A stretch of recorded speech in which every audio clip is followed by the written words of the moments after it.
second episode of ICFilm. I'm Charlie. I'm Imran.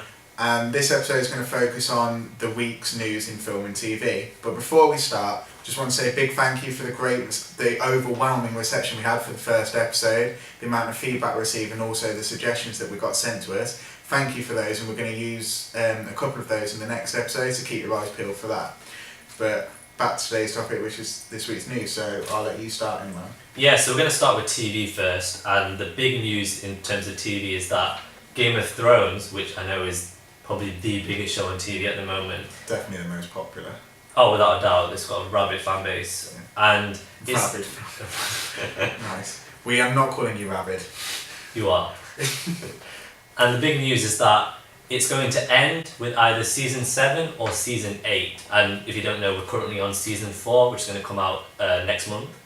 Yeah, I've got the news story here. So basically, they've said they want to end it at 7 and 8 because it doesn't just keep going on because it can.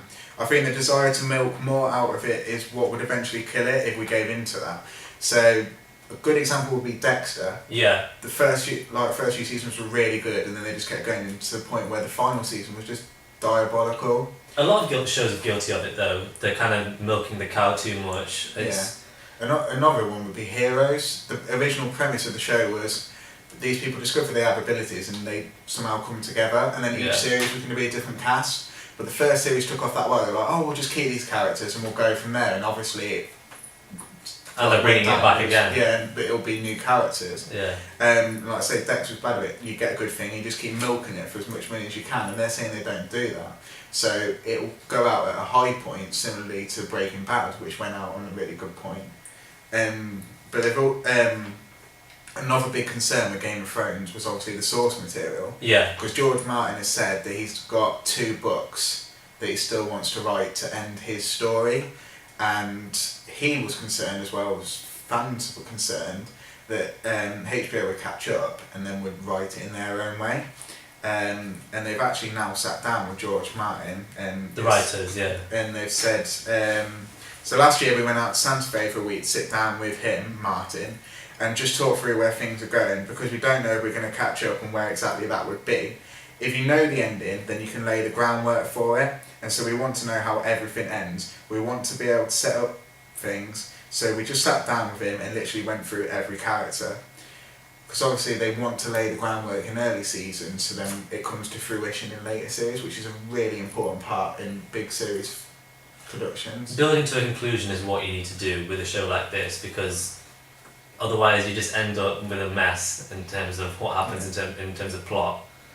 I think a good example would be something like True Detective. If you haven't seen True Detective, go and watch it. It's amazing. I haven't watched it, I can't judge.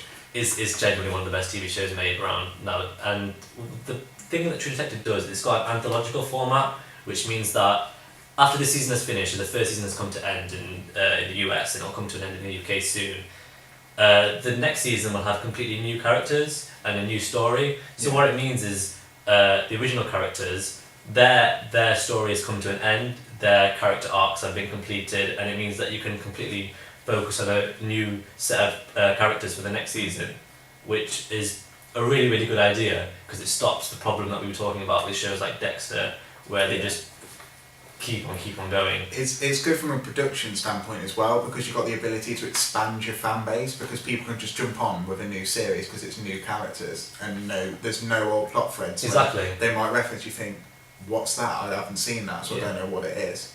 But bringing it back to Game of Thrones, I read somewhere that George Martin basically knows exactly what he wants to do with the characters. He knows what's going to happen to all of them. He knows how it's going to end, what's going to happen in everything. They're all going to die. He just hasn't sat down to write the book, and apparently he'd given his plans to someone just in case he passed away, and he didn't want HBO messing up the series. But obviously that's not a problem now because they've sat down and talked about it.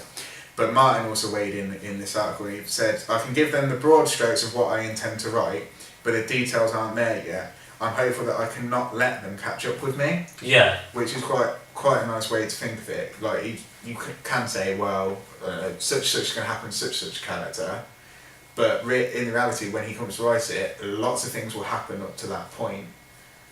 So it's nice that he doesn't want them to catch up with him, and it would be really weird for the series to overtake the books. Yeah, I agree. Yeah, because then it, in a sense, it would then be the books are an adaptation of the series. which you don't want, definitely not. It just wouldn't work. Shall we move on to the next big new TV headline? Yeah, the other big TV headline is NBC and CW both released images of the costumes for their DC products. So CW have got Flash, which is working off a spin-off from Arrow, and NBC have Constantine. And obviously we've already had an adaptation of Constantine. We had Keanu Reeves, which wasn't very true to the comics, but they released... Not a great film either. No, they released an image of like the title actor in the role of Constantine, and I have to admit, it looked really good. It obviously it's not really a proper superhero costume. It's basically just like his trench coat, Yeah, tie, yeah. But he just looks brilliant in the role. And the Flash one has had... Can't say the same about the Flash one. Cannot say the same about the Flash one. It's had a very mixed reception. Because obviously before we had the shot of just the mask. You had the side-on point of the mask. Yeah. It's nice. That wasn't too bad. No, it wasn't. It cuts off at the eyebrow, just above the eyebrow. So you get his like in comics, it's blonde. Grant Gustin's not blonde. Bit touchy. Minor detail. And the chin was a nice feature. The one big problem I had with the costume was the wings on the ears. Right. Yeah. Which doesn't matter when you're looking at it side on, because they've obviously got it like sort of drawn into this to the like helmet, if you were.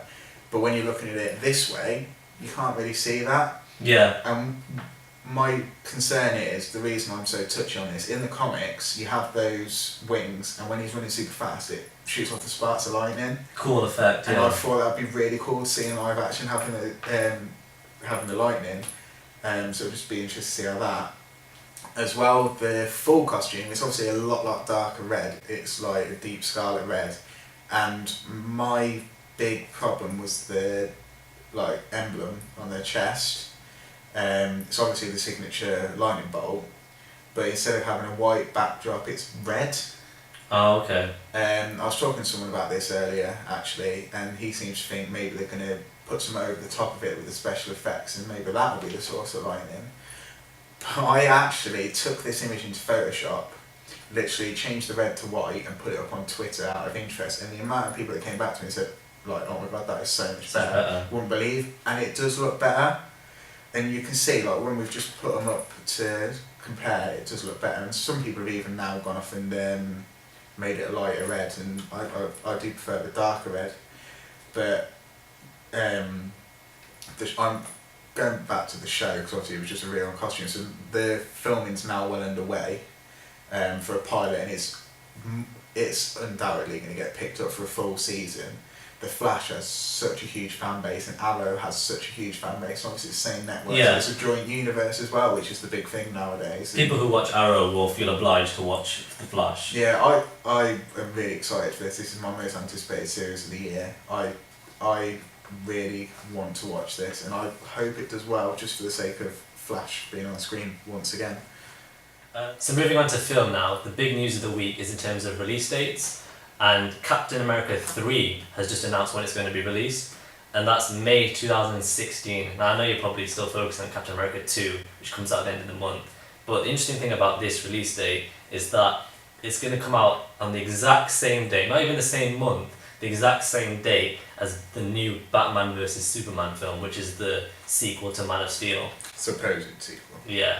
So I know 2016 is a long way away, and one of these films can budge out of the release date at any given point, but saying it does go according to plan and both of these films are released on the same date, it's going to divide the comic book fan base dramatically. It's going to be really interesting, because obviously a lot of people say, like, Marvel and DC are the two biggest publishers. They have the biggest biggest holdings headballs, yeah. in the film adaptations. People like constantly weigh up like the standings of them, say, oh, Marvel are doing better now. Oh, but you've got like constant you've got comparisons, Nolan's Batman trilogy. This is actually the first time they will actually be competing head to head. Yeah. And it will be interesting to see, like, who do you think will win? I think critically, Captain America will win. It will be the better film, but I think in terms of box office, Batman vs Superman will take it. Yeah, I think I'm going to disagree with you. I'm going to say Captain America 3 will win because it's the third film. It'll be the end of the Captain America trilogy because Marvel typically don't go beyond trilogy. So for the argument's sake, we'll say they won't go past 3. So it'll be the end of the Captain America trilogy, but also Winter Soldier is already looking like it's going to be one hell of a film. Yeah. Not just the fact that it's a Captain America film or a superhero, it just looked brilliant. Yeah, we spoke about that in the first episode. And it's going to be the same directors, it'll be the Russo brothers again, and it will have the 2 films behind it, whereas Batman vs Superman, which is yet to even get a title, it got pushed back by 10 months. There's been a lot of problems with that film, yeah. Hasn't even been written, the casting has been off, you've got too many characters in there. So a lot of people have already, like loads of fans said they're not going to see it. Likelihood they still will. Yeah. But Captain America 3, I don't think Captain America 2 will make $1 billion. I think it will be 700,000 to 800,000. Captain America 3, I feel, will, if it won't be $1 billion film, it'll be just shy of.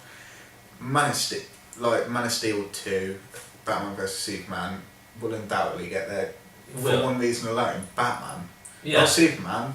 Batman. You put Batman in the film, and he's going to do well at the box office, especially off the back of Nolan's trilogy.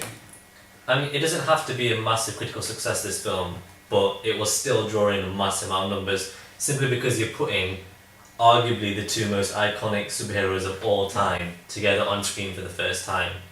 I know it's not the Christian Bale Batman that everybody wanted to see, No. but it's still a massive occasion. Not just in terms of comic book films, but films in general, it's massive. I hate to admit it as well, I think the casting and the response of the fans to the casting, the overwhelmingly negative responses to the casting of Ben Affleck and Gal Gadot and Jesse Eisenberg will go in Warner Brothers' favour. Yeah. Because don't forget the last example we had of this was Heath Ledger as the Joker, and look how well that paid off. So people are saying, oh, Ben Affleck, who's Daredevil, blah, blah, blah. It's just going to, I think it'll go in favour, think, hang on, we have Heath Ledger, let's go and watch this. Oh, he probably will do a good job. They've obviously seen him. Well, he was cast for a reason. The writers will have chosen Ben Affleck because they know that's the Batman they want, in terms of maybe an older one, someone who's a bit more of a veteran, maybe kind of the Batman we saw in The Dark Knight Rises. Yeah, they've obviously seen him like screen test, but as well, they have actually said they're basing this on the Miller comic, The Dark Knight Returns, which obviously in that we had an older, more dishevelled Batman, who's been in the crime fighting business for a while, and he's kind of coming out of it, and then Superman comes on the scene, and it's the first time they meet in their world, and in our world now it's going to be the first time they meet, and it's, like you said, it's the 2 big guns, it's the first time you see them on screen together, it's going to do well. And there's obviously the potential to go on to a Justice League film afterwards. Yeah, everyone wants a Justice League film. Now, Warner Brothers probably the most want the Justice League film after how much money the Avengers made.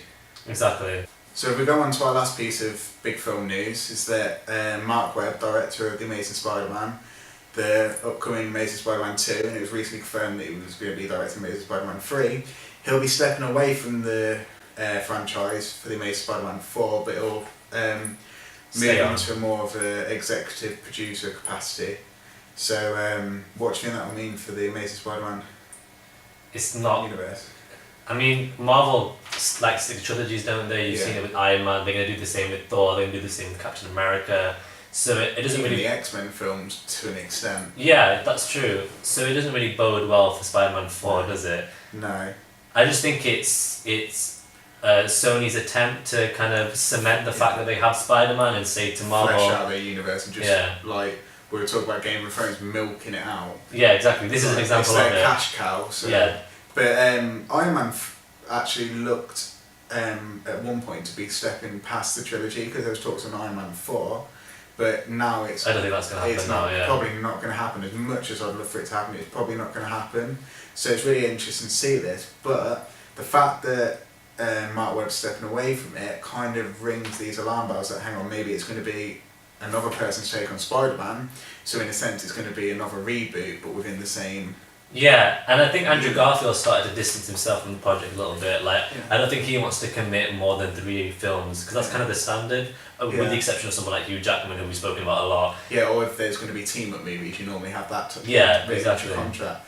But there was actually talk about Andrew Garfield stepping away from it after number 3, and they were talking about, well, what's going to happen in Amazing Spider-Man 4, but then you've already got films like Venom and Sinister Six in the pipeline, Yeah, so what can they actually do with a fourth film? They're focusing more on the villains now instead of the actual hero, which is a bit strange. Yeah. But literally every villain that you can think of in the roster has kind of seen a fin in the film now. Like, because obviously we saw Amazing Spider-Man 3, so if Sinister Six is going to come out after that, then they can flesh out, they can introduce a character like Mysterio and Kraven then. But then really you're stuck for characters for number 4. I mean, who else is left? You've got someone like Carnage, but I think he's too extreme for the big screen. Yeah, and you don't want to go into like Scorpion tech territory. Scorpion, Shocker. Yeah. No, you just don't want to go there. But we'll stop talk about it because we'll move on to Amazing Spider-Man 2. Yeah, let's not talk about that film. But you've got one last big news. Yeah, one more big exciting news is that Pixar have announced that they will be making The Incredibles 2, which I think both me and Charlie are very excited about this. We're looking forward to that because you always have Voice in the Minor, the video game sequel, but once again we're going to see on the big screen Frozone saying, "Honey, where's my super suit?" Stellar quote right there. I just want that in the film. Please write it in. Please, Brad Bird, put it in there. Has to be. So we're going to end the show there. If you've got any feedback, let us know by contacting us on the email that's on the screen, or you can tweet either of us. Also, please keep sending us your suggestions because we'll then use those to create further shows for you. But until the next episode, thanks for watching. Cheers. Honey! What? Where's my super suit? What?